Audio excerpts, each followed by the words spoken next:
Hi, my name is Brooklyn. I graduated from St. Francis in 2015. St. Francis is very near and dear to my heart. I am very happy that I get to be part of celebrating Black History Month with you guys. Right out of high school, I went to the University of Calgary to pursue a Bachelor of Commerce degree. Ended up taking a year or two off, and now I'm back. I'll be graduating from U of C in April of next year. So thank you so much for having me. I was born in Canada. My dad is Black. He was also born in Canada, but his family is Jamaican, so his parents and the rest of his family were born there. My mom is white, and she was born in Canada. Growing up in a mixed family, I was always taught that family is family no matter what you look like. It's never okay to treat someone differently because of the color of their skin. And even if that happens to you, even if you're treated differently, even if people have something to say about the way that your family looks, that's never a reason to mistreat someone else.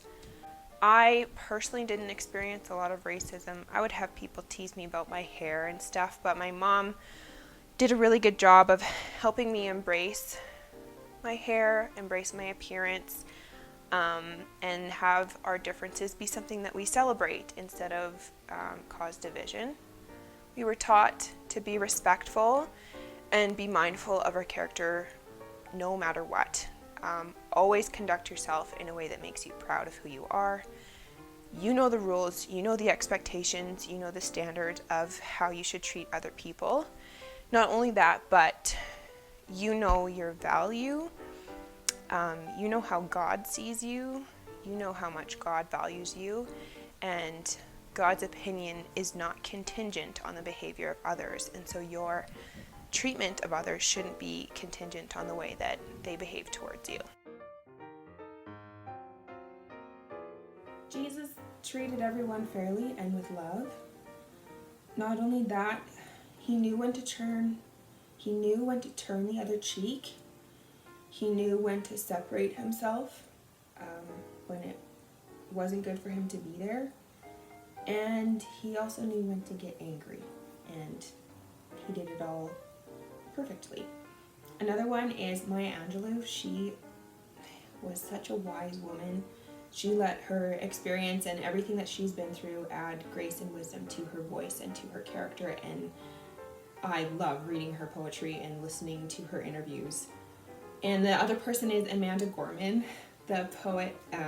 The poem that she cited at inauguration was absolutely incredible. For her to stand with such poise and grace after the year that America had, I'm so impressed by her.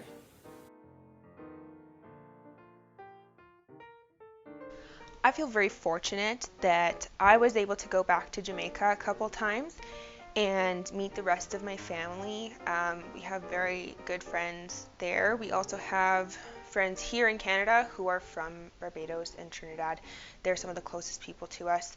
We love to be together. We love to eat really good food. And it's been really cool to see both sets of grandparents on both sides learn more about each other. I just feel super lucky. He was a Baptist minister and a social rights activist in the United States in the 1950s and the 1960s. He was a leader of the American Civil Rights Movement, and he organized several peaceful protests. Martin Luther King Jr. is best known for his contributions to the American Civil Rights Movement in the 1960s. In his most famous speech, I Have a Dream, which was delivered on August 28, 1963, he spoke of his dream for the United States to abolish segregation and racism.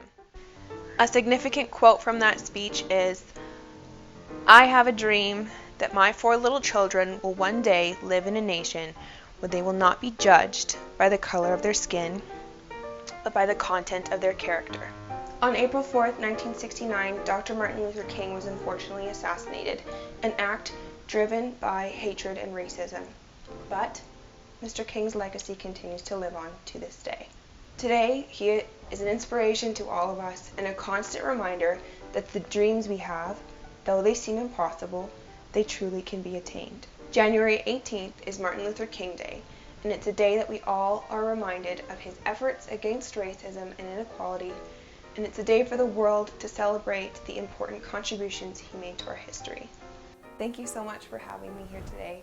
I am very grateful, and I hope you guys enjoy the rest of your Black History Month celebrations.